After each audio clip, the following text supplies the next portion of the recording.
నానక్రాంగూడలో command control కేంద్రం అగ్నిమాపక శాఖ కార్యాలయాన్ని ప్రారంభించిన అనంతరం సీఎం రేవంత్ రెడ్డి మాట్లాడుతున్నారు. లైవ్ లో చూద్దాం. ఔటర్ రింగ్ రోడ్ కూడా ఆ రోజు చంద్రబాబు నాయుడు గారు ప్రతిపాదించారు. కంప్లీట్ ఔటర్ రింగ్ రోడ్ లేకుంటే పార్షియల్లీ బైపాస్ రోడ్ లాంటిది ఎయిర్పోర్ట్కి ఈ ప్రాంతం నుంచి ఉండాలి, గచ్చిబౌలి ప్రాంతం నుంచి అన్న ఆలోచన చేస్తే తర్వాత రాజశేఖర రెడ్డి గారు ముఖ్యమంత్రి అయిన తర్వాత కంప్లీట్గా హైదరాబాద్ నగరానికి ఒక మణిహారంగా ఉండాలి అని చెప్పి ఔటర్ రింగ్ రోడ్డును కానీ అంతర్జాతీయ ఎయిర్పోర్ట్ను అంతకుముందు ప్రభుత్వం తీసుకున్న నిర్ణయాలను కొనసాగించి అంతకంటే ఇంకా ఉన్నతంగా అభివృద్ధి చేయడం జరిగింది. ఈరోజు ఔటర్ రింగ్ రోడ్ తర్వాత రీజనల్ రింగ్ రోడ్డు రావడానికి గత ప్రభుత్వం తీసుకున్న నిర్ణయాలు కేంద్ర ప్రభుత్వం అనుమతి ఇచ్చింది. మధ్యలో కొన్ని కారణాల చేత వాయిదా పడుతూ వచ్చింది.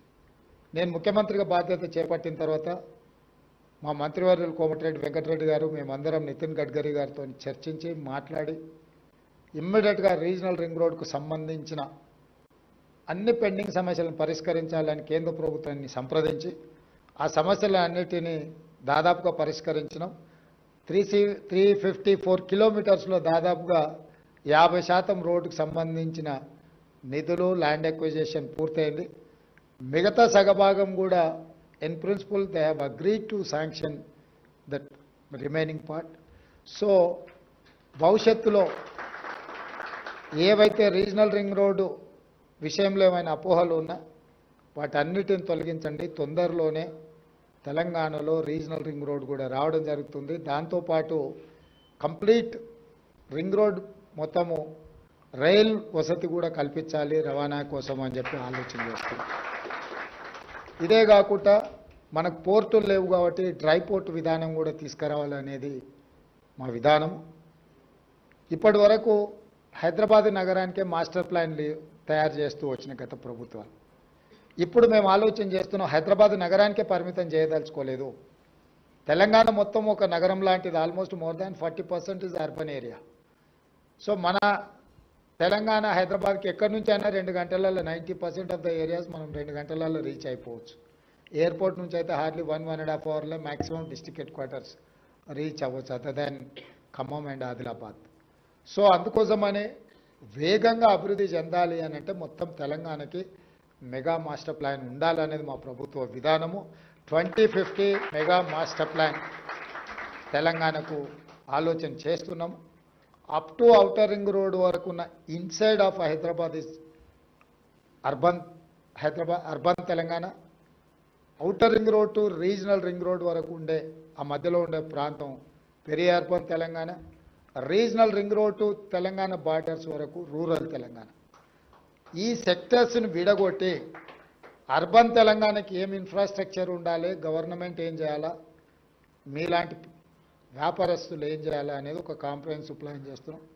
రీజనల్ రింగ్ రోడ్ నుంచి ఔటర్ రింగ్ రోడ్ నుంచి రీజనల్ రింగ్ రోడ్ వరకు కొన్ని క్లస్టర్స్ చేసి ఆ క్లస్టర్స్ని అన్నిటిని కూడా సిటీల కింద డెవలప్ చేయాలని, కౌంటీస్ కింద. అంటే ఇప్పుడు మీకు చైనా పోయినప్పుడు ఇన్ఫ్రాస్ట్రక్చర్కి సంబంధించిన ఒక్కొక్క దగ్గర ఒక్కొక్క పెద్ద పెద్ద గాంజావు పోయినా ఇతర ప్రాంతాలు పోయినప్పుడు మీకు ఏం కావాలన్న ప్రపంచంలో ఉండే ప్రతి వస్తువు అక్కడ దొరుకుతుంది. అది ఫర్నిచర్ కావచ్చు, అదర్ ఇన్ఫ్రాస్ట్రక్చర్ మెటీరియల్ కావచ్చు, ఏది కావాలన్నా. సో చైనాలో వాళ్ళు చేయగలిగినప్పుడు తెలంగాణలో మనం ఎందుకు చేయలేము? చాలా ప్రాంతాలకు హైదరాబాదు నగరం అనువైన ప్రాంతము, ఏం కొనాలన్నా ఏం తీసుకెళ్లాలన్నా. అందుకోసమని regional ring road Hyderabad outer ring road మధ్యలో ఒక 10 to 15 శాటిలైట్ టౌన్షిప్స్ డెవలప్ చేయాలి. పెద్ద ఎత్తున ఇన్ఫ్రాస్ట్రక్చర్ రంగాన్ని ప్రోత్సహించాలనేది మా ప్రభుత్వం యొక్క విధానము. అదేవిధంగా ఫార్మాసిటీ తరలిపోయిందనో ఫార్మాసిటీ కట్టట్లేదనో కొంతమంది పని కట్టుకొని ఆలోచన చేస్తారు. నేను ఈరోజు మీతోని నేను చెప్పదలుచుకున్నా అంతర్జాతీయ ఎయిర్పోర్ట్కు కూతవేటు దూరంలో బల్క్ డ్రగ్ ఫార్మా అది రెడ్ జోన్. అంటే బల్క్ డ్రగ్స్ అక్కడ పెడితే గ్రౌండ్ వాటర్ ఎయిర్ పొల్యూషన్తో నగరం యొక్క మనుగడనే ప్రమాదంలో పడే అవకాశం ఉంది. అంతర్జాతీయ ఎయిర్పోర్ట్ పక్కన నెవార్క్ ఎయిర్పోర్ట్ పక్కన అట్లాంటి 1-2 కంపెనీలు ఉంటేనే వాళ్ళు అది అక్కడి నుంచి ఎక్కడికో షిఫ్ట్ చేయాల్సిన పరిస్థితి వచ్చింది అమెరికా లాంటి నగరంలోనే. సో అందుకే అక్కడ ఉన్న 25,000 ఎకరాలను ఒక నూతన నగరంగా నిర్మించాలి, అందులో యూనివర్సిటీస్ని డిజైన్ చేయాలా, హెల్త్ సైడు హెల్త్ టూరిజంని డెవలప్ చేయాలా, అదేవిధంగా electric cars, electric batteries related, అదేవిధంగా స్పోర్ట్స్ విలేజ్, అదేవిధంగా IT and pharma non polluted ఇండస్ట్రీస్ని అన్నిటిని కూడా అక్కడ డిజైన్ చేయడం ద్వారా ఎయిర్పోర్ట్ నుంచి కూడా ఇప్పుడు మెట్రో రైల్ని ఏదైతే డిజైన్ చేసినామో గతంలో ఇక్కడ నుంచి ఔటర్ రింగ్ రోడ్ నుంచి మెట్రో డిజైన్ చేశారు. ఈ ప్రాంతంలో ఉన్న వాళ్ళు ఎవరైనా మెట్రోలో పోయే వాళ్ళు ఎంతమంది బంజారా హిల్స్, జూబ్లీ హిల్స్ ఈ ప్రాంతంలో ఉండేవాళ్ళు 5 నిమిషాలలో ఔటర్ రింగ్ రోడ్ ఎక్కుతాం, ఆ తర్వాత 20 నిమిషాలలో ఎయిర్పోర్ట్కి చేరుకుంటాం. మెట్రో కంటే వేగంగా మనం కార్లలో వెళ్ళగలిగిన వాళ్ళం. మనం వారానికి 3 సార్లు ప్రయాణం చేస్తాం, కారు అక్కడనే వదిలేస్తాం, డ్రైవర్ కూడా మనతో రాడు. కానీ నిజంగా జనాలకు ఉపయోగపడేది మెట్రో. ఎక్కడైనా అంతర్జాతీయంగా ఈ మాస్ ట్రాన్స్పోర్టేషన్ అనేది చాలామంది ప్రయాణం చేయడానికి థిక్ హై డెన్సిటీ పాపులేషన్ ఉన్న ఏరియాల నిర్మాణం జరిగేది. అందుకే మేము ప్రజా ప్రయోజనం కోసము ఈరోజు నాగోల్ వరకు మెట్రో ఉంది. నాగోల్ నుంచి ఎల్బీ నగర్, ఎల్బీ నగర్ నుంచి ఓవైసీ హాస్పిటల్, ఓవైసీ హాస్పిటల్ నుంచి చాంద్రాయణగుట్ట, చాంద్రాయణగుట్ట నుంచి P7 రోడ్ నుంచి ఎయిర్పోర్ట్కి ఇచ్చినాం ఫస్ట్ కనెక్షన్. ఎల్బీ నగర్ నుంచి హయత్ నగర్ వరకు మెట్రో కనెక్షన్ ఇచ్చినాం. అదేవిధంగా ఈరోజు మియాపూర్ వరకు మెట్రో ఉంటే అక్కడి నుంచి ఇప్పుడు BHL ఆ నుంచి రామచంద్రాపురం వరకు, చందానగర్ నుంచి రామచంద్రాపురం వరకు మెట్రో ఎక్స్టెన్షన్ ఇస్తున్నాం. ఈరోజు రాయదుర్గంలో ఉన్న మెట్రోను ఈ గచ్చిబౌలి జంక్షన్ నుంచి అమెరికన్ కౌన్సిలేట్ వరకు ఈ ఎక్స్టెన్షన్ ప్రపోజల్ ఇచ్చినాం. అంటే ఈరోజు మేము చేస్తున్న ఆలోచన నిజంగా ప్రజలకు అత్యధికంగా ఉపయోగపడే విధంగా ఉండాలన్న ఆలోచన. మెట్రో ఉంటుంది, మెట్రో రద్దు కాలే. ఫార్మా ఉంటుంది, మీరు సిటీలు ప్లాన్ చేసారు, మేము ఫార్మా విలేజ్లు ప్లాన్ చేసినాం. 2000 నుంచి 3000 ఎకరాలలో ఒక 15 క్లస్టర్సు. మనకు హైదరాబాద్కి 14 రోడ్లు ఉన్నాయి. నేషనల్ హైవేస్ అనుకోండి, స్టేట్ హైవేస్ అనుకోండి, అంటే హైదరాబాద్ బెంగళూరు కావచ్చు, హైదరాబాద్ విజయవాడ కావచ్చు, హైదరాబాద్ నాగార్జున సాగర్ కావచ్చు, హైదరాబాద్ ముంబై కావచ్చు, నాగ్పూర్ కావచ్చు, గుల్బర్గా కావచ్చు. ఇట్లా ఈ రోడ్లల్లో ఎయిర్పోర్ట్ నుంచి 1 అవర్ లోపల రీచ్ అయ్యే ఏరియాల ఫార్మా విలేజ్లు 2000 ఎకర్స్ నుంచి 3000 ఎకర్స్ ఏరియాస్ను అన్నిటిని కూడా డివైడ్ చేసి ఒక 10-15 ఫార్మా విలేజ్లు డిజైన్ చేసి ఒక 10 కంపెనీలను 15 కంపెనీలను ఒక్కొక్క ఏరియాలో పెడితే అక్కడ పొల్యూషన్ కానీ అక్కడ లివింగ్ స్టాండర్డ్స్లో ఉత్తగా ఇండస్ట్రీస్ పెట్టి వెళ్ళిపోకుండా అక్కడ ఉండేవాళ్ళు ఒక గేటెడ్ కమ్యూనిటీ లాగా అక్కడనే ఉండాలి, అక్కడనే స్కూల్స్ ఉండాలి, అక్కడనే హాస్పిటల్స్ ఉండాలి, అక్కడనే షాపింగ్ మాల్స్ ఉండాలి, అక్కడనే వాళ్ళు జాబ్ చేసుకునే ప్రాంతము ఉండాలి. అట్లా ఇవ్వాలన్నది మా ఆలోచన. దాంతో ఏమవుతుంది అని అంటే లిమిటెడ్ ఇన్వెస్టర్స్ అక్కడ ఉంటే ప్రతిదీ వాళ్ళకి బాధ్యత అప్పచెప్పొచ్చు. రేపు మంచి జరిగినా చెడు జరిగినా ఏది జరిగినా ఇవ్వచ్చు. ఒక ప్రాంతంలో 25,000 ఎకరాలలో ఒక పొల్యూటెడ్ ఇండస్ట్రీని తీసుకొచ్చి పెడితే అది నగరాన్ని మొత్తం కబలించేస్తుంది. చాలామందికి తెలిసిన ప్రాంతంలో ఒకవేళ అనుభవం ఉంటే సిరీస్ ఫ్యాక్టరీ అని ఉండేది. దాని సైజ్ ఎంత 30 ఎకరాలు. కానీ 30 ఊర్లను అతలాకుతలం చేసి ఆ ఫ్యాక్టరీ ఎత్తేసినాక 10 ఏళ్ళకు కూడా అక్కడ బోర్ వేస్తే ఆ నీళ్లతో వంట వండుకుంటే పసుపు బియ్యం మనము సారబెట్టుకుంటే పచ్చబియ్యం వండుకున్నట్టు ఆ నీళ్ళతో వంట వండితే అట్లుండేది. సో కాబట్టి అపోహలకు లోను కాకండి. మా ప్రభుత్వానికి స్పష్టత ఉంది, స్పష్టమైన విధానాలు. మాకు అర్థం కాకపోతే మీలాంటి అర్థమైన వాళ్ళని పిలిచి కూర్చోబెట్టుకొని మాట్లాడతాము. మేమే మేధావులమని ఇంట్లో కూర్చొని మేము అనుకోము. నేను రాజకీయంగానే నాకు అవగాహన ఉంది, రాజకీయంగా నాకు అవగాహన ఉంది, అది నా వృత్తి. కన్స్ట్రక్షన్ మీ వృత్తి, మీకు అవగాహన ఉంది. కన్స్ట్రక్షన్స్లో ఏమన్నా చేయాలి అని అంటే నేను మిమ్మల్ని అడుగుతా, ఏం చేస్తే బాగుంటుంది రాష్ట్రానికి అని. పరిపాలన చేయాలి అంటే అధికారులను అడుగుతాం. ఇంకేదైనా నిర్ణయాలు తీసుకోదలుచుకుంటే మహేందర్ రెడ్డి గారు లాంటి సీనియర్ నాయకులను పరిపాలన అనుభవం ఉండి 40 సంవత్సరాలు హైదరాబాద్ రంగారెడ్డి ప్రాంతంలో ప్రతి ప్రాంతం పట్ల అవగాహన ఉంది. ఏ ప్రాంతంలో ఏది పెడితే ఏ ప్రజలకు ప్రయోజనం ఉంటుందో వారి లాంటి అనుభవజ్ఞుల నుంచి సలహాలు తీసుకుంటాం. మా అంతలో మేమే కూర్చొని అపర మేధావులమని ఆలోచన చేసుకొని అవి రుద్దితే మేడిగడ్డలాగా అయింది. కాబట్టి అట్లాంటి పని చేయదలుచుకోలేదు మా ప్రభుత్వం. 2 రోజులు ఆలస్యమైన అనుభవజ్ఞులతో మాట్లాడతాము, వాళ్ళ సలహాలు సూచనలు తీసుకుంటాము. మేము ఓపెన్ మైండ్తో ఉన్నాము, మాకు బేసజాలు లేవు. ఎవరిదైనా సలహా వింటే మనం చిన్నోళ్ళం అవుతామని అనుకోము. ఎవరైనా సలహా ఇస్తే, అనుభవజ్ఞుడు సలహా ఇస్తే అది ఉపయోగపడితే, అది రాష్ట్రానికి ఉపయోగపడితే అది మాకు ప్రయోజనం, రాష్ట్రానికి ప్రయోజనం. రాజకీయంగా మాకు ప్రయోజనం, ఆర్థికంగా రాష్ట్రానికి ప్రయోజనం ఉంటుంది. కాబట్టి ఒక క్రమ పద్ధతిలో గతంలో సృష్టించిన సమస్యల్ని పరిష్కరించుకుంటూ భవిష్యత్తుకు ప్రణాళికలు వేసుకుంటూ ఆ ప్రణాళికలో భాగంగా స్టేక్ హోల్డర్స్ అందరితోని మాట్లాడే విధానాన్ని మా ప్రభుత్వం తీసుకుంటుంది. మీకు అనిపించవచ్చు కొంత గందరగోళం, కొంత ఆలస్యం అవుతుందనో.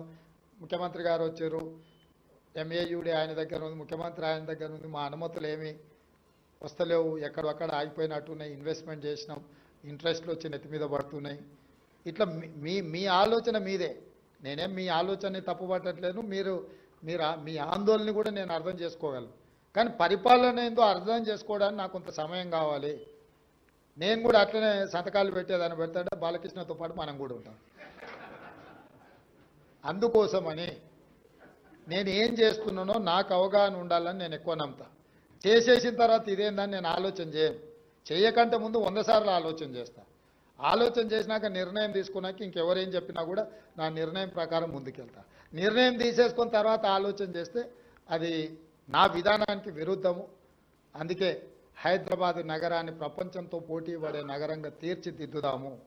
మీకు ఏమున్నా ఏదైనా నా దగ్గరికి రావచ్చు, చెప్పొచ్చు. పర్సనల్ ఎజెండా లేకుండా స్టేట్ ఇంట్రెస్ట్లో వస్తే 100% అక్రాస్ ద టేబుల్ ఆ ఇష్యూస్ని రిజాల్వ్ చేస్తా. పర్సనల్గా కూడా ఏదైనా ఉంటే అది చట్టపరిధికి లోబడి ఉంటే పర్సనల్గా కూడా ఎవరికైనా పలకడానికి నాకు ఎలాంటి అభ్యంతరం లేదు. చట్టాన్ని ఉల్లంఘించి పర్సనల్గా ఎవరికైనా ఉపయోగపడాలంటే అది నా దగ్గర కుదరదు. ఇప్పటికే మీకు అవగాహన వచ్చి ఉండొచ్చు. నేను నియమిస్తున్న అధికారులను కానీ, నేను తీసుకుంటున్న నిర్ణయాలను కానీ, ఇంతవరకు నేను అధికారులు ఎవరికైతే అవకాశం వచ్చిందో ఎవ్వరూ నన్ను కలవలేదు, నన్ను అడగలేదు. అంత ధైర్యం ఎవరు చేయలేదు. నేనే కష్టపడే అధికారులు, రాష్ట్ర నిర్మాణంలో ఉపయోగపడే అధికారులు, ట్రాన్స్పరెంట్గా పరిపాలన అందిస్తారు, డీవేట్ వయలేట్ చేయకుండా చట్టాన్ని అమలు చేస్తారు అనుకున్న వాళ్ళందరికీ నాకున్న అవగాహన మేరకు, అంటే అందరికి అవకాశం వచ్చిందంటే రాకపోతే ఒక పోస్ట్ ఉంటే 10 మంది ఈక్వల్లీ క్వాలిఫికేషన్ ఉన్న వాళ్ళు ఉంటే ఎవరికో ఒకరికే ఇవ్వగలుగుతాను నేను. కాబట్టి భవిష్యత్తులో కూడా అవకాశాలు ఉంటాయి. క్రడాయి కూడా నేను చెప్పేది ఒకటి, ఈ నగరం మనది. ప్రపంచంలో ఏ నగరానికైనా గుర్తింపు ఏంటంటే బిల్డర్స్ కట్టిన ల్యాండ్ మార్క్సే. నీకు న్యూయార్క్లో పోతే స్టాచ్యూ ఆఫ్ లిబర్టీ అంటారు, హైదరాబాద్కి పోతే చార్మినార్ అంటారు, ఢిల్లీకి పోతే ఇండియా గేట్. ఇవన్నీ ఎవరో ఒక బిల్డర్స్ కట్టినట్టువే కదా. సో ప్రపంచంలో ఏదైనా ల్యాండ్ మార్క్ డెవలప్మెంట్ అనేది మీలాంటి బిల్డర్స్ నిర్మించిన నిర్మాణాలే. ఈ హైదరాబాద్ నగరాన్ని కూడా అద్భుతంగా తీర్చిదిద్దుకుందాము. మీ ఇండస్ట్రీకి అవుట్ అండ్ అవుట్ సపోర్ట్ చేస్తాను. నాకు రియల్ ఎస్టేట్ పట్ల సంపూర్ణమైన అవగాహన ఉన్నది. నాకు రాజకీయంతో పాటు ఇంకొక ఫీల్డ్లో ఏమైనా కొంత అవగాహన ఉందంటే అది real estate and construction. So నాకు అవగాహన లేదని అనుకోకండి. నిర్ణయాలు చేసే ముందు ఆచితూచి కొంచెం దీర్ఘకాలికంగా ఉపయోగపడే నిర్ణయం తీసుకోవాలనే విధానంలో ముందుకు వెళ్తున్నాం. తొందరలో మీకు కావాల్సిన పనులు మీరు ఏమైనా చెప్పదలుచుకున్నా డెఫినెట్గా మా పేషీ అధికారులు అందుబాటులో ఉంటారు. నేను అప్పుడు అమాసకో పుణ్యానికో కనిపించటోని కాదు, ప్రతిరోజు కనిపిస్తా, ప్రతిరోజు కలుస్తా. కాబట్టి మీ అందరికీ, మా అధికారులకు కూడా ముఖ్యంగా నాగిరెడ్డిని నేను అభినందిస్తున్నా. కనీసం ఇనిషియేట్ చేసి మిమ్మల్ని అందరినీ కోఆర్డినేట్ చేసి వాళ్ళకంటూ గుర్తింపు ఉండే ఒక భవనాన్ని నిర్మించుకున్నా. అట్లీస్ట్ ఫైర్ డిపార్ట్మెంట్ ఏడుందంటే ఇప్పుడు ఒక అడ్రస్ దొరికింది.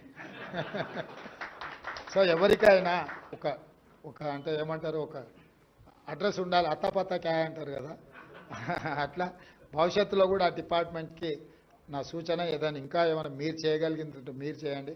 నాకు తెలిసి ఆ డిపార్ట్మెంట్ శాంక్షన్ పోస్ట్ 3000 అనుకుంటా. మొన్న 491 భర్తీ చేసిన అయినా 2000కే చేరినట్టుండ్రు. ఇంకా 1000 ఖాళీలను కూడా తొందరలోనే మా ప్రభుత్వం నియమిస్తుంది. మీకు కావాల్సిన విధంగా. అదేవిధంగా డిపార్ట్మెంట్లో కొంతమంది అధికారుల కింద ముందు వస్తూ నాగిరెడ్డి గారు చెప్పిండ్రు, పోలీస్ డిపార్ట్మెంట్లో ఏదైనా యాక్సిడెంట్ అయ్యి ఏదైనా ప్రమాదవశాత్తు ఎవరైనా చనిపోతే వాళ్ళకి ఇచ్చే ఇన్సూరెన్సు, ఇతర వసతులు మా ఫైర్ డిపార్ట్మెంట్ కూడా ఇవ్వాలని చెప్పిండు. అదేం పెద్ద కోరిక కాదు, అది మా బాధ్యత. తప్పకుండా పోలీస్ డిపార్ట్మెంట్లో ఉండే వాళ్ళకు ఏవైతే ఫెసిలిటీస్ ఉన్నాయో 100% ఫైర్ సేఫ్టీ డిపార్ట్మెంట్ కూడా ఇవ్వడానికి మా ప్రభుత్వం నిర్ణయం తీసుకుంటామని తెలియజేస్తూ మీ అందరి దగ్గర సెలవు తీసుకుంటాం. Thank you so much sir. ఒక్కసారి అందరూ లేచి నిల్చోండి.